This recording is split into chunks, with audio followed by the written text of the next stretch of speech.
Oyez, oyez, peuple de Konoha, je vous souhaite la bienvenue sur un nouveau concept qu'on a décidé d'appeler avec mon cher collègue Little Gaming Zone Manga. C'est une émission dans laquelle on va parler exclusivement de manga papier, histoire de donner un second souffle, voire un troisième souffle à la chaîne. Donc je vais déjà commencer par les mondanités, mon cher Little Gaming, comment vas-tu ? Bah ça va très bien, ça va très bien. On se retrouve, comme tu l'as dit, ici pour parler manga. Et toi, comment vas-tu? Non, moi ça va, là je palpite de curiosité. Donc on va commencer, on va trancher dans le vif directement. Dis-nous de quel manga tu vas nous parler aujourd'hui, d'où il vient. Et très bien, bah aujourd'hui je vais vous présenter Jagahan. C'est un manga de type seinen qui a été créé en 2017. Au scénario, on a Kaneshiro Muneyuki et au dessin, on a Nishida Kensuke. On les connaît pour autre chose ? Ces deux artistes au dessin, Nishida, lui, on ne le connaît pas pour autre chose. C'est la seule œuvre que lui a créée, ou du moins qu'on connaît de lui. Ok. À la différence, Kaneshiro Muneyuki, lui, il a quelques autres œuvres à son actif, comme Aku, Billion Dogs, Jeux d'enfants, et Apparaître, Blue Lock, que je n'ai pas encore lu. Du coup, il est considéré comme une valeur sûre dans le manga papier game ?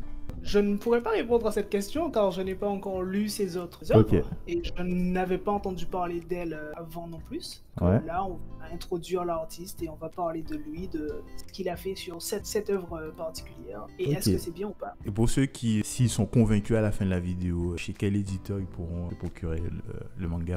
Donc en France, c'est édité par Kazemanga. Donc si vous êtes convaincu, vous pourrez courir tout récupérer là-bas.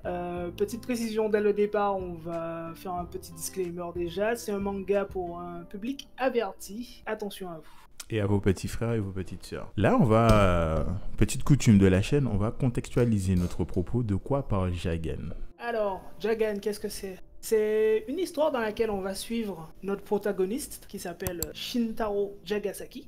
Au début du manga, je vais éviter de spoil, hein, c'est un jeune flic de quartier qui passe son temps, mais vraiment son temps à se faire humilier, que ce soit par les voyous du quartier ou par ses collègues. Au tout début, on suit un personnage banal qui, de prime abord, est juste un loser dans la vie, qui a une vie toute tracée au final, qui sera juste boulot, famille, dodo, et c'est tout. Alors de fait, le respect et lui ne sont pas du tout copains en fait. Ah là, ils sont pas copains du tout, mais franchement, c'est la vie de loser par excellence. Ça aurait été un manga tranche de vie, le gars il aurait juste rien fait de sa vie, ça aurait été une vie merdique et minable. Alors, si c'est pas un manga tranche de vie, comment sa situation et ce personnage vont-ils évoluer dans l'œuvre ? Bah, sauf que dans cet univers, la particularité de ce personnage, c'est qu'il arbore juste un sourire de façade, mais derrière ce sourire de façade, ce personnage a des envies et des pulsions meurtrières harassantes. Et un jour, il va devoir intervenir dans une mission de routine ou un appel de tapage dans un métro, et là, Ouais. il va tomber face à un mutant. Tout simplement. Il va juste tomber face Attends.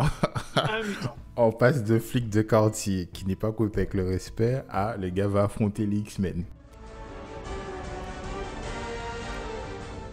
Ah ben, on sait pas trop ce qui se passe, il arrive là et bam, un mutant devant Ok. lui. Et alors que sa vie s'apprête à être finie, hein, il est sur le point de se faire tuer, tout simplement. D'un coup, ben, sa main droite se transforme en arme et c'est une des armes les plus dévastatrices qui soit. Ouais. Sa main droite se transforme en arme à feu. Il ne comprend pas ce qui se passe, mais... Mais du coup, ce policier affronte des X-Men, devient lui-même un X-Men. Mais qu'est-ce qui se passe ensuite ? Qu'est-ce qui arrive ? Et dès lors, un anti-héros aux pulsions dévastatrices apparaît.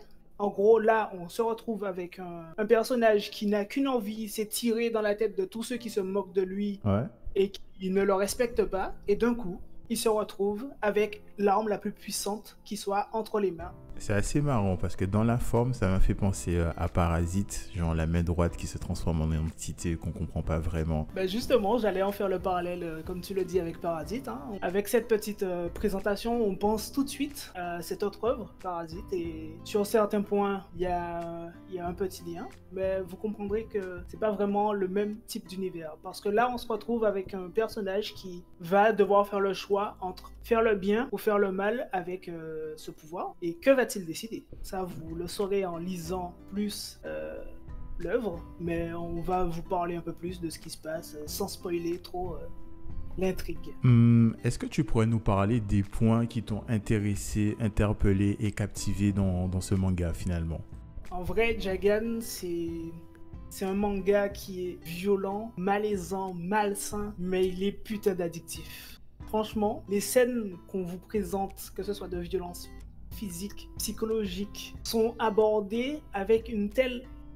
J'ai peur de dire ça parce que ça va sembler psychopathe, mais une telle magnificence.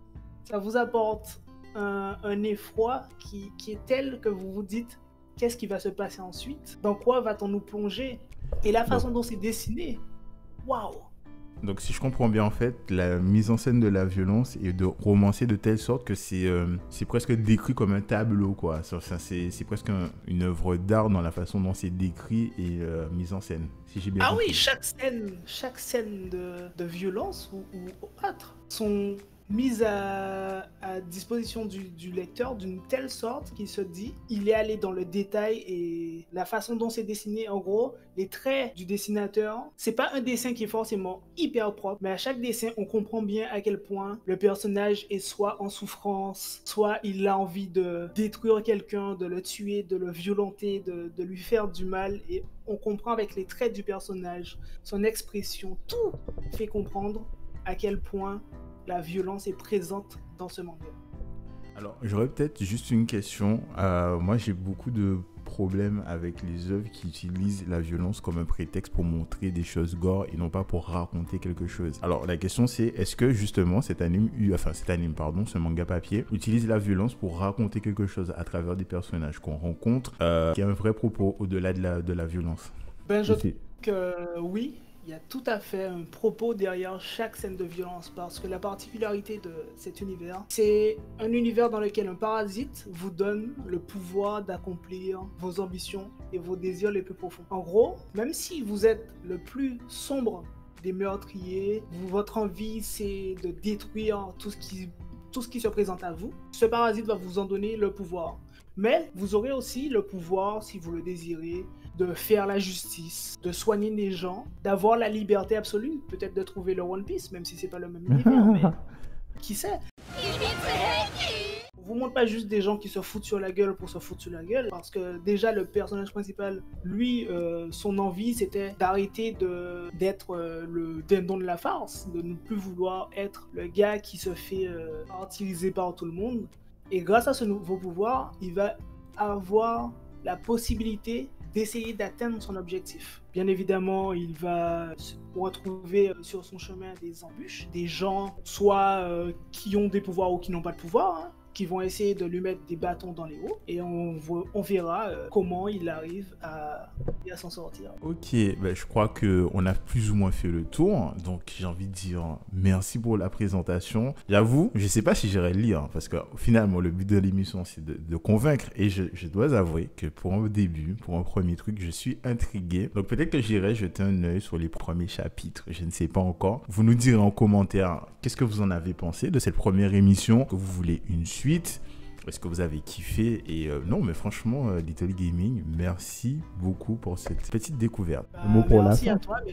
Hein. Mais de rien, et en ce qui concerne le peuple de Konoha, je vous souhaite une très belle et longue vie et je vous dis à la prochaine. Au revoir, merci. Au revoir, merci. Au revoir, merci.